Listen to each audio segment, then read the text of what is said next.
Taste the Daily. Collection, commission, corruption ஆகியவைதான் ஸ்டாலின் ஆட்சியின் தாரக மந்திரம் என அதிமுக பொதுச் செயலாளரும் எதிர்க்கட்சித் தலைவருமான எடப்பாடி கே பழனிசாமி விமர்சித்துள்ளார். கடலூர் மாவட்டம் சிதம்பரத்தில் பேசிய அவர், திமுக ஆட்சிக்கு வந்த பிறகு 7000த்திற்கு மேற்பட்ட கொலைகள் நிகழ்ந்துள்ளதாகவும் அவர் குற்றம் சாட்டினார். உங்களுடைய ஆட்சியில எல்லா துறையிலும் லஞ்சம், கலெக்ஷன், கமிஷன், கரப்ஷன் தான் தாரக மந்திரம். இந்த ஆட்சி வந்து திராவிட முன்னேற்ற கழக ஆட்சிக்கு வந்த பிறகு எங்கேயுமே லஞ்சம் கொடுக்காத எந்த வேலையும் நடக்காது. மிக மோசமான சூழ்நிலை இருக்குது. திராவிட முன்னேற்ற கழகம் ஆட்சிக்கு வந்த பிறகு 7737 கொலைகள் நடந்திருக்குது. 4 வருஷத்துல 7737 கொலை. இந்த 6 மாசத்துல மட்டும் 730 கொலை தமிழ்நாட்டில் நடந்திருக்குது. இதுக்கு என்ன காரணம்? கஞ்சா போதைப் பொருள் எல்லா பக்கமும் தாராளமா விற்பனை ஆகுது. கஞ்சா விற்காத இடமே இல்லை.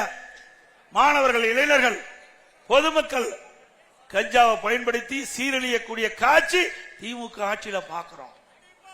நான் 3 வருஷத்துக்கு முந்தைய நான் குறிப்பிட்டேன், தொலைக்காட்சி வாயிலாக தெரிவிச்சேன், சட்டமன்றத்தில் பேசினேன், அறிக்கையின் வாயிலாக வெளிப்படுத்தினேன்.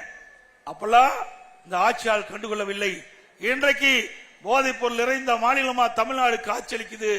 இந்த போதையால் இன்றைக்கு மாணவர்கள், பொதுமக்கள் சீரழியக்கூடிய காட்சி. இந்த போதையால் கொலை, கொள்ள, திருட்டு, வழிப்பறிவு, பாலியல் சீட்டல் அன்றாட நிகழ்வாக தமிழ்நாட்டில் இருக்கிற காட்சியை பார்க்கிறோம். ஒரு கேவலமான ஆட்சி நடந்துட்டு இருக்குது. இன்றைக்கு முதலமைச்சர் என்ன சொல்றாரு? போதையின் பாதையில் செல்லாதீர்கள். தொலைக்காட்சியில போதையின் பாதையில் செல்லாதீர்கள். கோயில்ல பாலிடெக்னிக் கல்லூரி கொண்டாந்துருக்கிறோம். அரசு கலை மற்றும் அறிவியல் கல்லூரி கொண்டாந்துருக்கிறோம். இந்த ஊர்ல இருக்குதா பாருங்க. இந்த ஊர்ல ஆர்ட்ஸ் அண்ட் சயின்ஸ் காலேஜ் இருக்குது, கலை மற்றும் அறிவியல் கல்லூரி இருக்குது. இப்படி நிறைய திட்டங்களை கொண்டு வந்த அரசாங்கம் அதிமுக அரசாங்கம். திமுக அரசாங்கத்தை பொறுத்து கொடுத்த வாக்குறுதியை காப்பாற்றல. 100 நாள் வேலை திட்டத்தை 150 நாளா உயர்த்தினாங்களா? அது குறைஞ்சி இப்ப 50 நாள் ஆகி போச்சு. அதோட மாதந்தோறும் கேஸ் சிலிண்டருக்கு 100 ரூபாய் மானியம் கொடுத்தாங்களா? இளைஞருடைய கல்வி கடன் ரத்து சொன்னாங்க, ரத்து பண்ணாங்களா? இப்படி அதிமுக ஆட்சியில நிறைய திட்டங்களை நிறைவேற்றி கொடுத்தோம். விவசாயிகளுக்கு மும்முனை மின்சாரம் 24 மணி நேரம் பம்பு செட்டுக்கு விவசாயிகளுக்கு கொடுத்தோம். விவசாயிகளுக்கு விலையில்லா கரை மாடுகள், ஆடு, கோழி எல்லாம் கொடுத்த அரசாங்கம் அதிமுக அரசாங்கம். ஏழைகளுக்கு பசு வீடுகளை கொடுத்தோம். உழவர் பாதுகாப்பு திட்டத்தில் நிறைய திட்டங்களை கொடுத்தோம். முதியோர்களுக்கு உதவித்தொகை அதிகமாக கொடுத்தோம். நான் முதலமைச்சர் இருக்கும்போது ஒரே நேரத்தில் 5 லட்சம் பேருக்கு முதியோர் கொடுத்தோம். 5 லட்சம் பேருக்கு. விவசாயிகளுக்கு பயிர்க்கடன் 2 முறை தள்ளுபடி பண்ணோம்.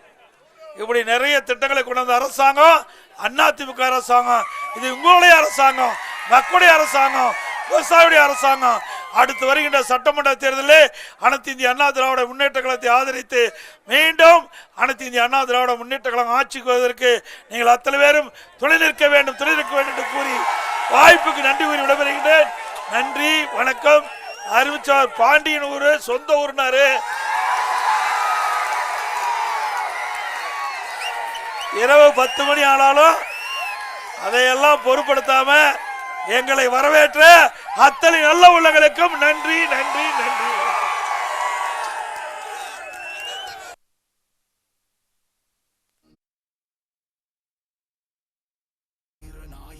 சாமானிய நாயகன், தமிழக தாய மீட்க உறுதி கொண்ட ஒரு மகன். அடித்தட்ட பார்த்தவன், அரியணையும் பார்த்தவன், புரட்சி தலைவி வழி புலியனவே நடந்தவன்.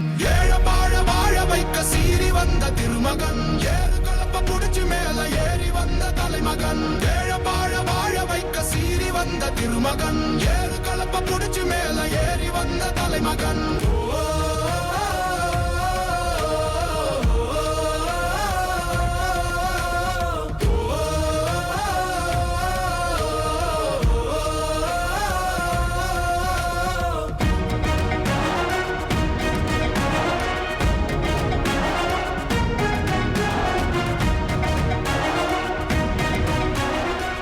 கடலூர் மாவட்டம் குமராட்சி கடைவீதி பகுதியில் அதிமுக பொதுச் செயலாளருக்கு மக்கள் அனைவரும் உற்சாக வரவேற்பு அளித்துக் கொண்டு வருகின்றனர்.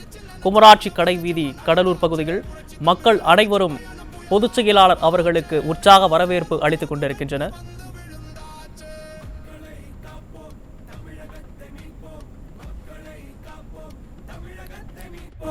மக்களை காப்போம், தமிழகத்தை மீட்போம்.